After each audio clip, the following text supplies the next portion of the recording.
So we're now going to go to Amy Sousa and Kay Yang, and they are going to talk about the Let Women Speak tour in the States.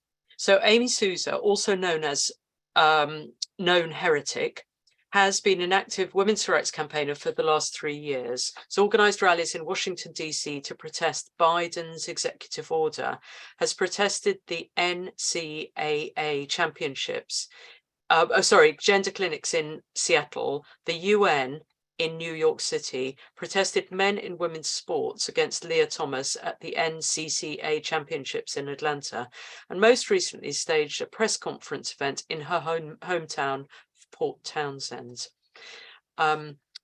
Washington, which received international news coverage. Amy Sousa has testified on behalf of women and girls' sex-based rights in state legislatures and school board meetings. She holds an MA in depth psychology and leads workshops, classes, and individual coaching, which focuses on embodied awareness. Now, Kay Yang, who is also going to be talking, also known as the Deprogrammer, is a former trans rights activist and an LGBT non-profit whistleblower, exposing World-Wide Transgender Agenda. She's a writer, filmmaker, artist, and activist whose work explores the intersections of transgenderism and the transhumanism as the backdrop of the global agenda for female erasure.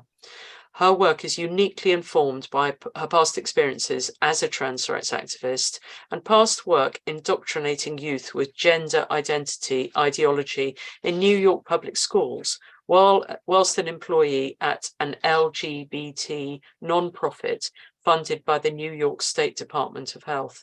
So it's with great excitement. I'm so pleased to welcome you both and hand over to you. I want to say this has been an incredible tour. Of course, we're here to talk about Kelly J. Keene's tour across the United States. We have been so excited as women in the United States to be platforming Kelly J and for her to be platforming us in return.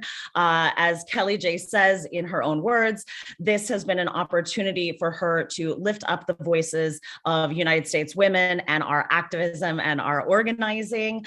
This has been a Let Women Speak tour across 11 different cities, all the way over the nation. And what Kay Yang and I have been doing, first of all, we have helped organize different events alongside the way, but we have also been holding a watch party live stream event for each city that has gone on. And it was really important for us to do a watch party where women could really participate rather than just documenting what was going on. We wanted to give opportunities for all women to share in the experience, to come together, to be able to talk to one another. And we hosted special guests along the way. And at the end of each live watch party, we did have a call-in. It was incredibly important for us as a community building effort to have opportunities to feature the voices of women who, for whatever reason, could not attend for reasons of location or for reasons of money. You know, as Kay Yang says, as is in the poster behind her, this is the record of our descent.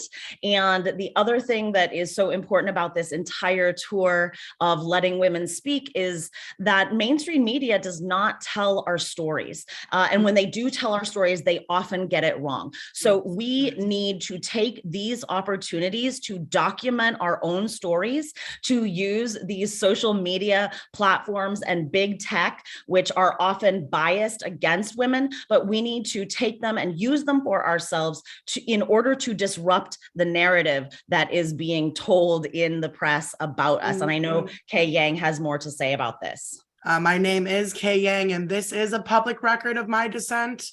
In the US, over 90% of our media is controlled by just 6 companies. So by creating our own media, I believe we can challenge corporate dominated media and tell our own stories.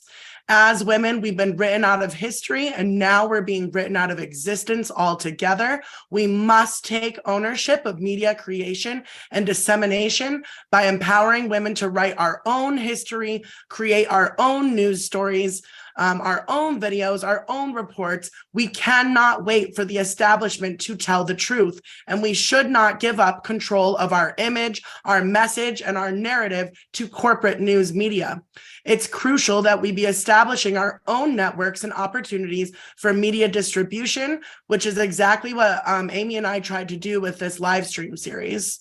I also think it's so important. Of course, we are all so excited to have had Kelly J come and bring her clout and bring her popularity and her vivacious energy that she has for these Speakers Corners events that she started in the UK.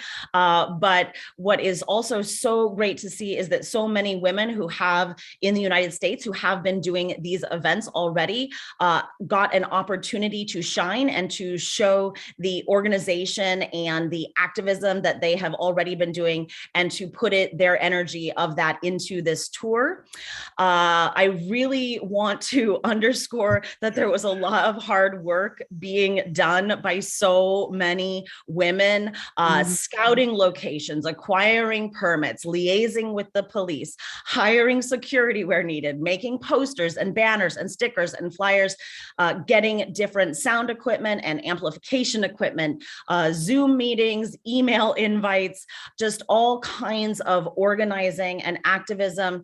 And it's really important to K Yang and I to shout out the organizers in each city, because they all deserve to be lifted up and recognized for their work.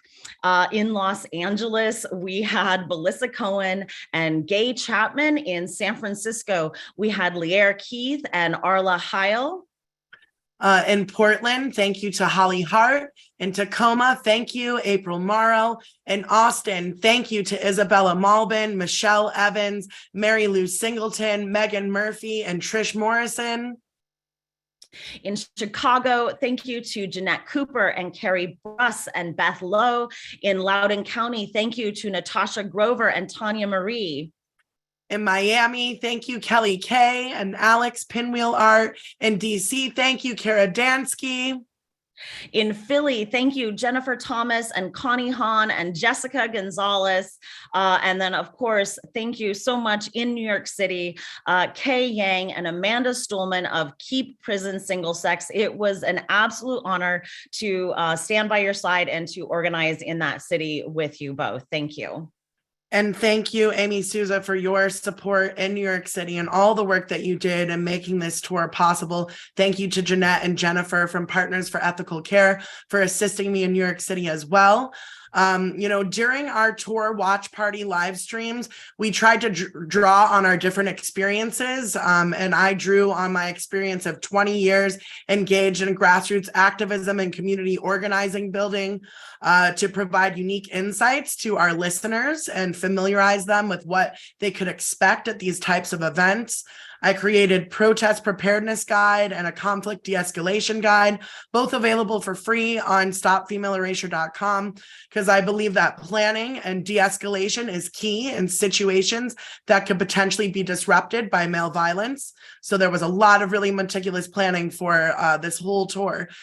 This tour created so many opportunities for us American women. It presented us with a choice, a really important choice, to work together and collaborate. And this also highlighted the difficulties in organizing across our many divides. As you all around the world might know, Americans are very divided, not just over race and class, but also over political, ideological, and religious beliefs. So these differences can contribute to some difficulties in our communication. Communication is key when it comes to well-organized, effective, and safe actions. Effective communication strategy supports movement building, and lack of communication creates confusion, drains energy and resources, and fosters competition over cooperation. So by no means am I saying that we women are a monolith, but we are all connected because we are all fighting back against the colonization of our female sex. We don't want to be marching in lockstep or around like robots, like Bertie Rose says. We don't want to be making all women conform to a lowest common denominator, but we also don't want to be so discordant that we become too competitive or even oppositional to one another. I believe in a diversity of creative strategies and tactics, and different women must do different things in different places. No one woman can reach all women, and we all play our part and reach certain sectors of people in society. There's no magic one-size-fits-all template for how things must be done. So it's really important that we continue to choose to foster mutual respect and cooperation and allow women to do what works for them where they are. There is not a one size fits all, and each city really requires its own tactics and its own strategies. And I think that that was really obvious throughout the tour. I want to talk a little bit about the tactics that we saw in the opposition. There were different tactics used in different cities, the West Coast being very different than the East Coast. We saw in the West Coast, there were a lot of challenges with getting police to be on the ground. We had in Tacoma 23 police calls during the event, many police liaison conversations before the event. The police did not show up until long after the event. So that was, for example, very different than what we saw in New York, where there was a strong police force, or in Chicago with their noise tactics. We saw the tactics of the opposition in Tacoma and the Olympia event that was organized by Sovereign Women Speaks that ended up being canceled. You see the opposition coming. They are self-proclaimed Antifa. They are in black bloc. They are geared up with weapons, with fortified gloves that are like knuckle guards. They are coming prepared for the fight. You can see it. They have earpieces in. They are in constant communication. There are those in the back who are organizing and directing those in the front. So these tactical maneuvers are really important to witness. We see that their tactics on the ground are similar to their ideological tactics. Their tactics are to be the aggressors. Their tactics are to violate our line, violate our boundaries. We see this again and again. I want to talk about the importance of entrusting our instincts. I'm often talking about embodiment.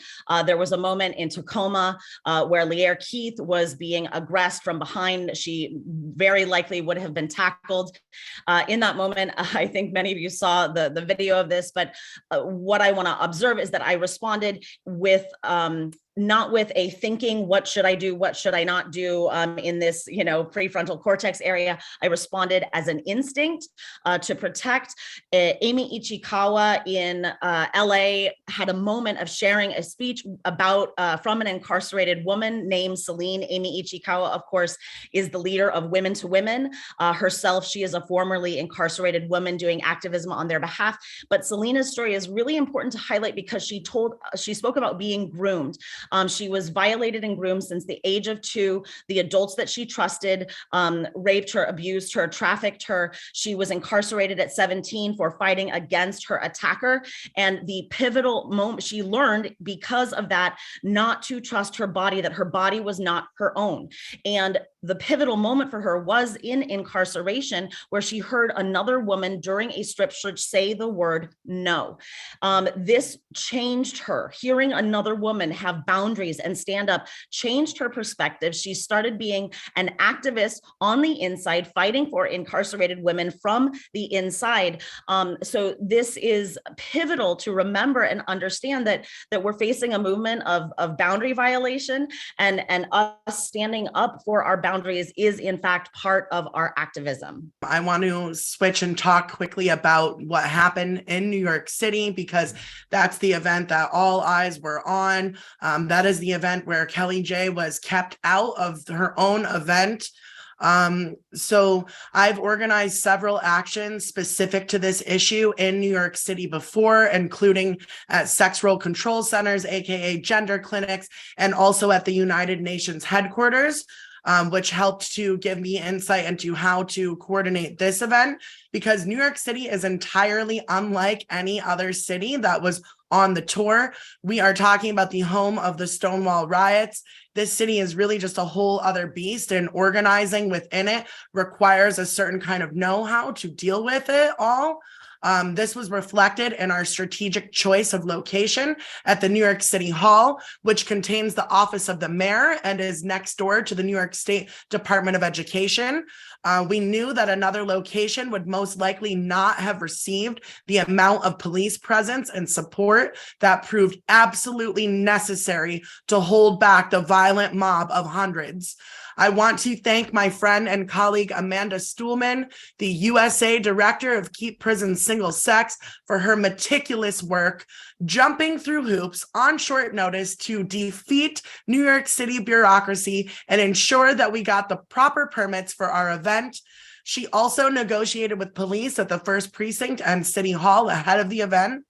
I contracted 5 private security guards to protect our women, especially to keep an eye on our high-profile attendees. Both Amanda and myself liaised with the police on the day of.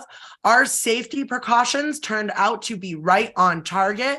Many women reported being pushed and shoved, including Jennifer Lahl, the producer of the Detransition Diaries and president of the Center for Bioethics. Several women of color were physically abused, including myself. A Black woman was called a Black bitch and the N-word while being pushed and shoved. Another Black woman was prevented from getting inside the barricade as trans rights activists pushed us and ripped her and myself apart. And remember, we were the ones who were being screamed at, called racist and white supremacists.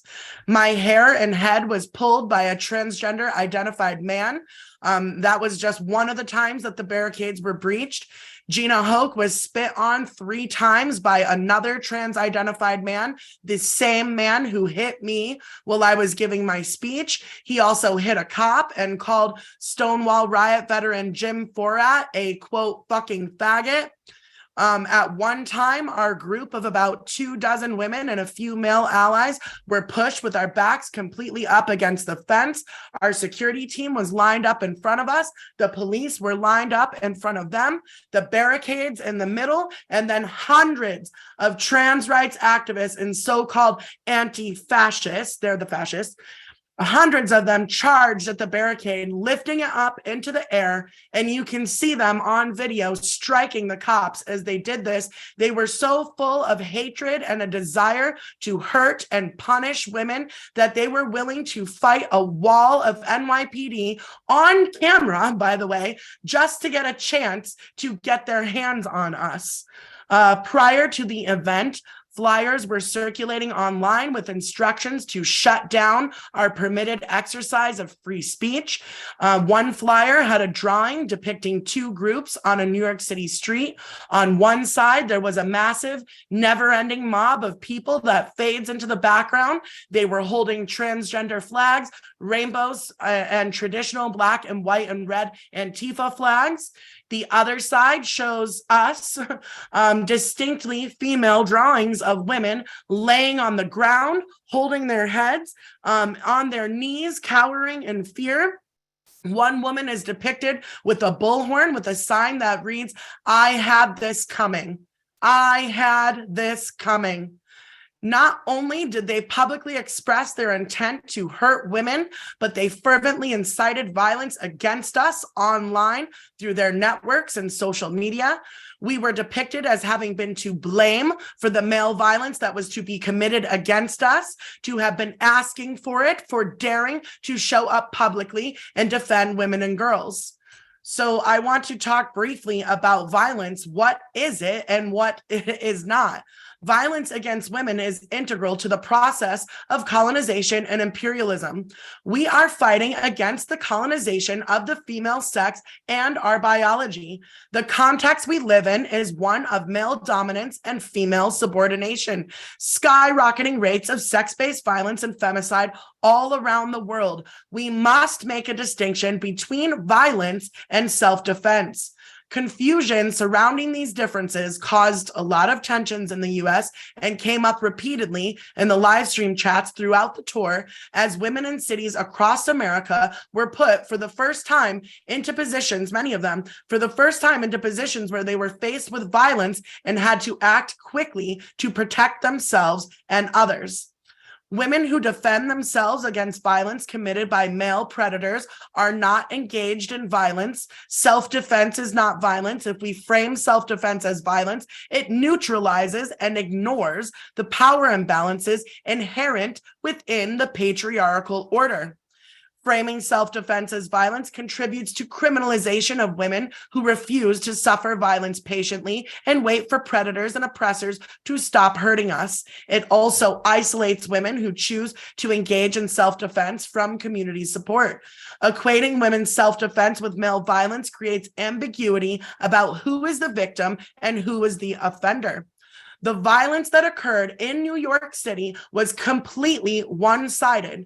There was one group committing violence against the other. Our group showed up with the intent of a peaceful demonstration and remained peaceful despite engaging in minor instances of self-defense to ward off attackers. Now, this is important because in contrast to what really happened at New York City Hall, the media portrayed our group as anti-gay rights protesters.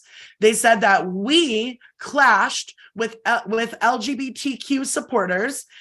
They completely neutralized the violence that occurred against us and depicted it as having come from both sides. In doing this, they labeled us far-right turf demonstrators. One article also described us by saying, quote, protesters stood their ground and refused to vacate the area, leading to further brawls. Again, this victim blaming narrative that, and I just need to say that male violence is never the fault of women or women's responsibility. We can see that they are trying to twist that narrative and tell a story against us. And we have to remember that we are facing an ideology whose values are all about dissociation. They are all about cognitive dissonance. They are all about boundary violation. We hear it. You could hear it in the protesters, especially in New York City. They were using all kinds of tactics of this against us. They were not only using violent tactics, but their words, calling us ugly, calling us fat, calling us bad eyebrows, bad hair, fat, old. They kept saying old, that no men want us. So this is absolutely an ideology of objectification and dissociation from their body. What they were spewing at us, when they spew at us, when they use these tactics against us, they are indeed telling on themselves. They are telling about themselves. They are exposing their own value system to us. So this is why it is so important to remember that embodiment, what I think is the medicine to this ideology that instills the listening to one's sense perceptions, listening to one's instincts, listening to one's intuition. This is the antithesis and the medicine to the valuation of ourselves as disembodied objects. So embodiment is also, it's not a new age concept. It is practical, and it is incredibly important to our activism. We need to ground ourselves in this. Gavin de Becker, in his book, The Gift of Fear, speaks about how important it is to be attuned to one's environment and the moment as a safeguarding imperative. Safeguarding necessitates being in tune and being in a responsiveness, having responsibility to one's own safety requires listening. Now, this is not living in a constant state of anxiety. It is being calm, present, embodied to what is happening in the moment. These are incredibly volatile situations. And I know that so many of us come because of our, come to this because we are triggered here. A lot of us are, like myself, are survivors. And I do want to say to women out there, you must be really mindful what events you choose to go to. If you are currently living in a triggered state of being, I don't think it is right for every woman to choose the most volatile places to go. There are other cities that are not as volatile. And if you are in a triggered state, you cannot be responsive or attuned to your own instincts, because this is, I think, our responsibility that we have. Our message is to combat the values that we are seeing in the opposition, and our responsibility on the ground to one another is to be present to our instincts and intuition. That is what keeps one another safe on the ground. The gender identity industry has spread its tentacles into every facet of society. This is being perpetrated on a local, regional, state, and federal level under the direction of global governing bodies like the United Nations, who interpret the term gender to include gender identity, meaning initiatives originally presented to further rights for females worldwide are now being directed towards the promotion of policies that undermine needs, rights, and safety of women and girls. The United Nations Sustainable Development Goals, aka Agenda 2030, is an open plan to force gender identity ideology on the people of the world at the expense of the female sex class, starting with the most vulnerable women and girls in society, and utilizing existing global corporate power structures in partnership with the governments of 193 member nation states. This highly coordinated effort requires the collusion of big banks, big pharma, mainstream media, academia, state, corporate, private, and nonprofit sectors to all work in concert toward the goal of total colonization of the female reproductive system and female biology. We as women must unify against our highest enemies, just as they have unified against us in their attempts to colonize and control our bodies and life on Earth. Women of the world united cannot be defeated. The diversity of tactics and strategy is not just a diversity of tactics and strategy for on the ground, but in general, we need to be, this is a juggernaut. This is a $5.2 trillion industry that we are facing off against, backed by big tech, big pharma, big banks, corporations, Hollywood, all of that. So we have to come at it with a diversity of tactics ourselves. We need people to write books and write articles. We need people to hold Zoom meetings and conversations. We need people to do boots on the ground events. There's really something for everyone here. And, one thing I mentioned earlier in the beginning, that role of the witness, the role of the witness to these live stream events, it is important. Their role in seeing and viewing and being a part of being the container that watches what's going on, that is important. The women who are amplifying and posting it on their social media, that is an important role too. So there is no real role in this movement that is unimportant, and all of it is needed. And I don't think, I hope that people give themselves credit where credit is due for what they are doing, and do not beat themselves up for what they aren't doing, because all of these different roles are important. They're coming at us with so many different heads, this big multi-headed hydra. We have to be just like that as well. And just one of us, it's like a flea on the side of a dog. If it's just one of us, it's just an annoyance, just a small nuisance. But many of us all together, biting and biting and biting and biting, we can take it down, I love dogs, so I don't mean the dog, but we can take down this global agenda to colonize the female sex.